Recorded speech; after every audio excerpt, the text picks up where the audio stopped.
गुनाह कैसे माफ होते हैं। अस्सलामु अलैकुम वरहमतुल्लाहि वबरकातुहू।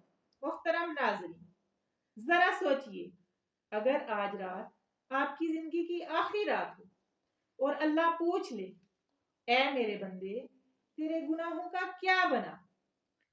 क्या आप जानते हैं अल्लाह एक सजदा, एक आंसू और एक सच्ची तौबा पर जिंदगी भर के तमाम गुनाह मुआफ कर देता है।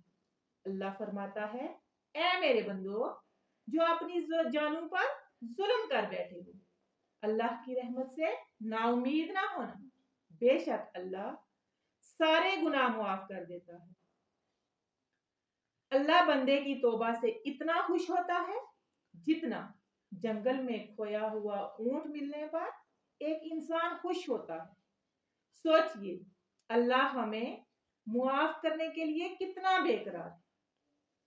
गुनाहों की माफी का राज सिर्फ 3 शर्तें: गुनाह पर शर्मिंदगी, फौरन छोड़ देना, दोबारा न करने का पक्का इरादा, बस उसी लम्हे गुनाह माफ।